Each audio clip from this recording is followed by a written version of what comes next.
Team India को लगा जोर का झटका। पहले मैच के बाद कुल 4 खिलाड़ी हो गए चोटिल। ऋषभ पंत के बाद एक और खिलाड़ी बाहर। धाकड़ ऑलराउंडर का रिप्लेसमेंट का हुआ ऐलान। 21 छक्के लगाने वाले सरफराज के लिए भी बुरी खबर। सेंटर ऑफ एक्सीलेंस में हुए भर्ती। टीम इंडिया ने न्यूजीलैंड के खिलाफ भले ही मुकाबला जीत लिया हो, लेकिन उसकी मुसीबतें कम होने का नाम नहीं ले रही हैं। एक खबर आ रही है एक और दिग्गज खिलाड़ी को लेकर जो कहा जा रहा है कि टीम से बाहर हो गया है। उसका नाम है वाशिंगटन सुंदर। सुंदर को चोट आई थी पहले मैच के दरमियान, जिस दरमियान वो 5 ओवर गेंदबाजी तो करते हैं, लेकिन वहां पर वो काफी ज्यादा कंफर्ट नजर नहीं आते। बाद में बल्लेबाजी के लिए भी आते हैं, लेकिन वहां पर एक एक रन के लिए तरसते हैं। कह सकते हैं काफी धीमे तरीके से वो रनिंग करते हैं, जिसका खामियाजा एक वक्त लग रहा था टीम इंडिया मुकाबला हार जाएगी। अब ये अंक सिर्फ एक नहीं रह गया, अब 4 खिलाड़ी टीम इंडिया से या कहीं टीम इंडिया के बाहर हो चुके हैं या कहीं चोटिल हो चुके हैं, जिसकी वजह से टीम इंडिया को मुसीबत का सामना करना पड़ रहा है। वो कौन से 4 खिलाड़ी हैं और उनके न होने की वजह से टीम इंडिया को कितना नुकसान होगा, चलिए मैं आपको इस वीडियो में विस्तार से बताता हूं।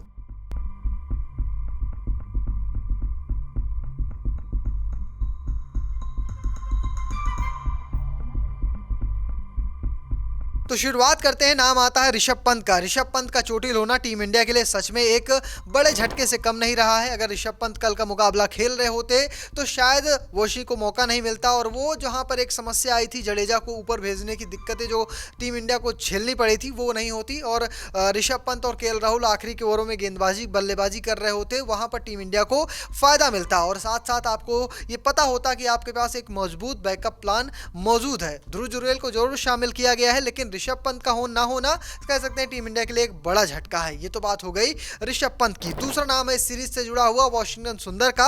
सुंदर भी साइड स्ट्रेन की वजह से इस सीरीज से बाहर हो चुके हैं। पहले मुकाबले में उन्होंने 5 बार गेंदबाजी की थी और 27 रन चटकाए थे। इस दरमियान उनकी इकोनॉमी 6 से कम की रही थी, और लेकिन उन्हें कोई विकेट नहीं मिल पाया था। उम्मीद उनसे बल्लेबाजी में लगाई जा रही थी, लेकिन चोटिल होने की वजह से बल्लेबाजी में कुछ खास योगदान नहीं कर पाए, लेकिन टीम इंडिया को जिताने में बेहद अहम भूमिका रही, क्योंकि एक छोर से वो खड़े रहे ताकि दूसरी छोर से राहुल बड़े हिट लगा सकें। आपको बता दें कि जो उनका रिप्लेसमेंट है उसका भी ऐलान कर दिया गया है।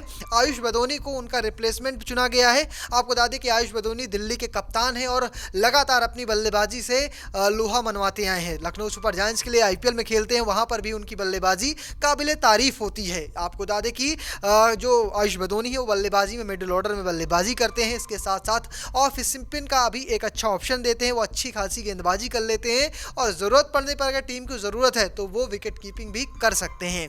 तो कह सकते हैं कि टीम इंडिया ने एक साथ 2 रिप्लेसमेंट खोजे हैं। ऋषभ पंत का भी एक रिप्लेसमेंट के तौर पर ध्रुव जुरेल जरूर शामिल है, लेकिन फिर भी आयुष बदोनी उसका वो काम कर सकते हैं। इसके अलावा ऑफ स्पिन गेंदबाजी की जरूरत पड़े तो गेंदबाजी भी वो कर सकते हैं। बल्लेबाजी उनकी मास्टर की है।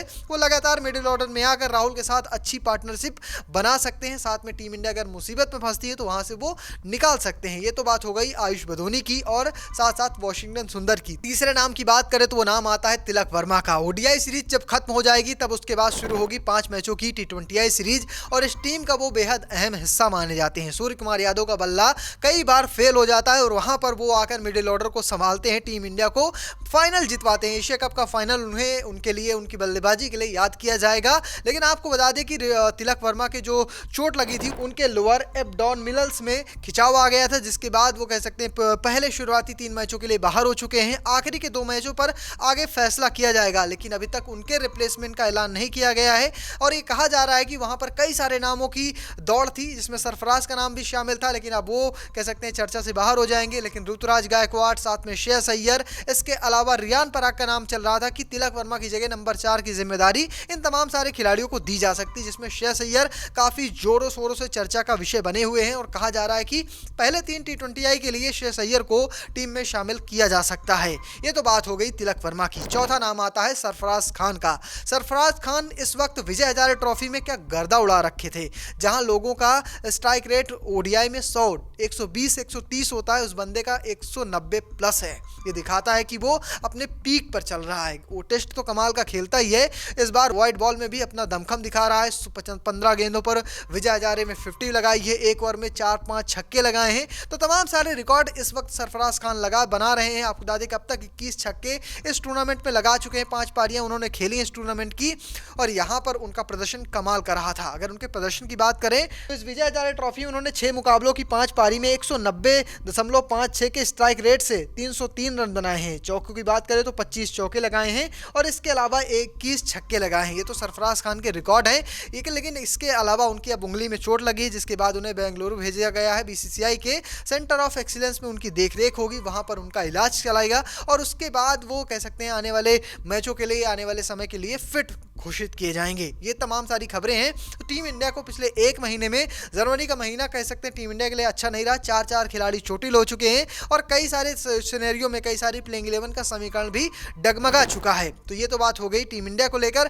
फिलहाल आयुष बदोनी टीम का हिस्सा बन चुके हैं। टीम इंडिया का अगला मुकाबला 14 जनवरी को खेला जाएगा। इस मुकाबले में फिर से हमें रोहित शर्मा से उम्मीद होगी, विराट कोहली से उम्मीद होगी। विराट कोहली 93 रन बनाकर शतक से चूक गए थे, वरना एक और शतक उनके खाते में शामिल हो जाता है। लेकिन रोहित शर्मा शुरुआत अच्छी की थी, पहले पुल शॉट लगाया था, एक बार दिखाया कि भाई वो फॉर्म, वो टेक्निक, वो सब तैयार है और इसी के साथ उन्होंने एक बड़ा कीर्तिमान अपने नाम कर लिया था। रोहित शर्मा के इंटरनेशनल क्रिकेट में 650 छक्के पूरे हो चुके हैं और वो इंटरनेशनल क्रिकेट में इससे ज़्यादा, ये कहें सबसे ज़्यादा छक्के लगाने वाले बल्लेबाज भी बन गए हैं। इसके साथ साथ आपको बता दें कि विराट कोहली भी सबसे तेज 28,000 रन पूरे कर चुके हैं और जब उन्होंने 28,017 रन बनाए तो इसके साथ साथ वो सेकंड हाईएस्ट इंटरनेशनल रन बनाने वाले बल्लेबाज बन गए हैं। अब उनके आगे सिर्फ एक ही नाम है क्रिकेट के भगवान तेंदुलकर का। इसके अलावा सारे नाम उनसे पीछे हो चुके हैं। संकारा अभी तक सेकंड हाईएस्ट रन बनाने वाले बल्लेबाज थे, लेकिन अब वहां पर विराट कोहली आ चुके हैं। तो ये तमाम सारे रिकॉर्ड हैं जो समय के साथ ही आने वाले मैचों में बदलते जाते हैं। लेकिन टीम इंडिया क्या ये ओडीआई सीरीज 3-0 से जीत पाएगी नहीं? कमेंट बॉक्स में लिखिएगा और पेज को फॉलो करना, चैनल को सब्सक्राइब करना बिल्कुल भूलिएगा। धन्यवाद।